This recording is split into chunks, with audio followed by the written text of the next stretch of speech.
Eu acredito que, respondendo sua pergunta a respeito do comportamento, né? Eu acho que quando você começa uma carteira pautada em dividendos, cara, você tem um motivo violento para continuar, que é saber que você vai receber um dinheiro todo mês ou trimestralmente. Porque assim, a pergunta que a gente sempre faz é por que que uma pessoa deixa o dinheiro na poupança por um ano, que é uma enormidade no Brasil, mas não consegue deixar um ano parado numa ação recebendo dividendo? O dividendo, ele ajuda você a criar o comportamento adequado na bolsa de valores. O ideal fosse, a gente acredita que fosse assim, que as empresas pagassem mensalmente. Você tem os fundos imobiliários que a gente, embora a gente não invista, a gente, acha que, eu acho que é legal, quem investe, não tem problema. Mas assim, o dividendo ele acaba criando, ajudando a enraizar esse comportamento que a gente sempre fala. Você ser investidor, eu sempre comparo como um halterofilista, o cara que vai todo santo dia na academia. Ah, mas hoje eu não tô com vontade de ir na academia. Não, mas você vai porque, cara, você tem um propósito muito maior. O investimento é a mesma coisa. O cara que é investidor, cara, ele precisa continuar. É mês a mês, é pegar uma parte do salário e comprar, ir lá, pegar o dividendo e recomprar, e fazer isso numa constância. O dividendo talvez seja a arma, psicologicamente falando, né, que faz com que essa pessoa navegue de uma forma tranquila no mercado. Porque o mercado é maluco, né? Semana passada você tinha, por exemplo, um Banco do Brasil valendo R$ 46, você abre hoje está 35. A gente está falando de 2 semanas, uma queda vertiginosa numa empresa que, demonstra bons resultados e tal. E a agência tá igual. A agência tá igual. É isso. Então é você isso. tem que usar o mercado a seu favor, como seu aliado. Se o mercado tá. Porque as pessoas, na maioria das vezes, acabam sendo reféns do mercado. E deveria ser o contrário. Quando o mercado desaba, ele tá te dando oportunidade de aumentar suas participações a um custo muito mais baixo. Você pode comprar um dividendo barato nessa hora, uma participação barata. E é justamente a hora que a maioria se apavora. Então você tem muito mais ação sendo ofertada do que a demanda. E é aí que o preço desaba. Né? Bom, para tudo a gente tem uma sigla aqui, né? É o famoso PDP. É o que são as PDP. características que você precisa ter para ser um vencedor nessa estratégia. Primeiro, prioridade. Segundo, disciplina. Terceiro, paciência. Né? São características que não necessariamente você nasceu Vixe, com o povo elas. Não tem nenhuma das três, geralmente. É tenso. Mas são características treináveis. Sim. Você aprende a se tornar assim, né? E descobre que se você tiver essas características, você chega mais longe, né? Então, é tudo uma questão de prioridade. Muita gente não tem prioridade, às vezes tá olhando para um foco, depois de repente muda, e aí, não, quero isso, quero aquilo. Se colocasse foco, ia ficar FDP aí. FDP, aí não dá. Não fica uma boa sigla. PDP. Aí ficamos no PDP mesmo. Fica no PDP que é melhor. Toda vez, a rede social é um excelente termômetro para isso. É verdade. Toda vez que você vê uma narrativa sendo repetida muitas vezes e sendo usada como uma verdade absoluta de que isso vai acontecer, você pode ter certeza que se você fizer o contrário, você vai se dar melhor. Você tem mais chances de se dar melhor. Boa. Isso é unânime. Sempre, sempre acontece isso.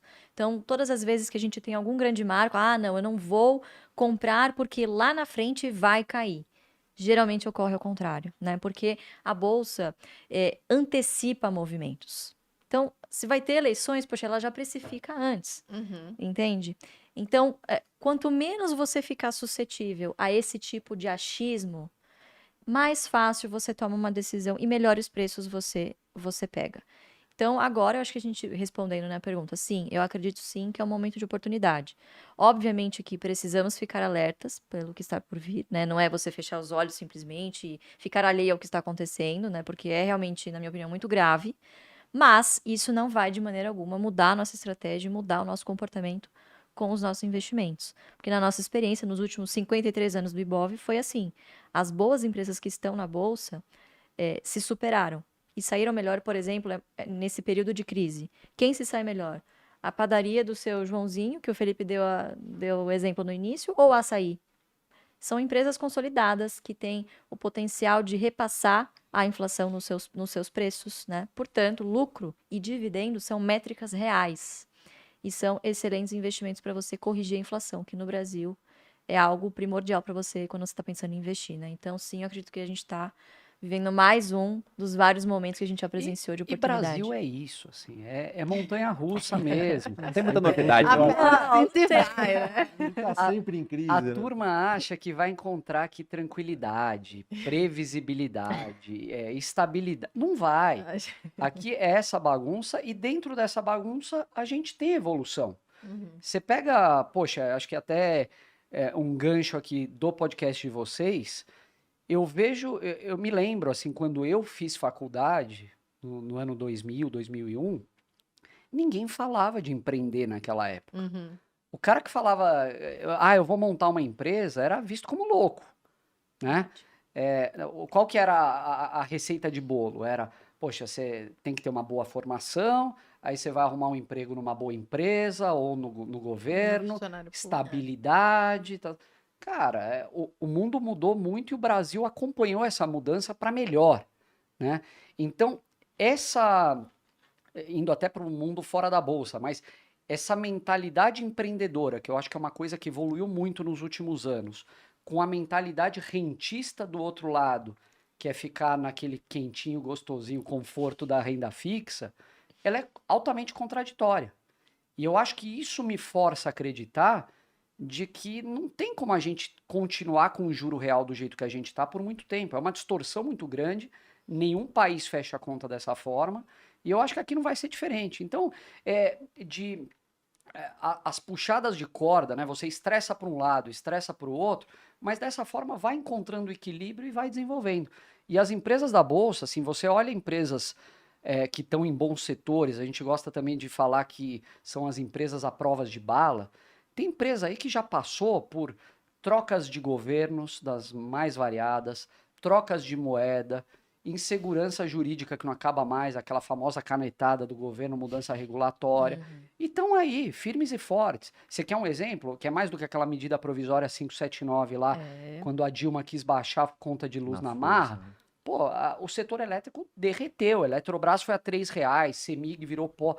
E estão tudo aí, fortes, pouco endividadas hoje e pagando dividendos fantásticos. Essa época foi bem temerária, não sei se vocês vão se lembrar, mas mexeu com um segmento que é considerado o mais perene, o mais seguro de todos, que é o setor de transmissão.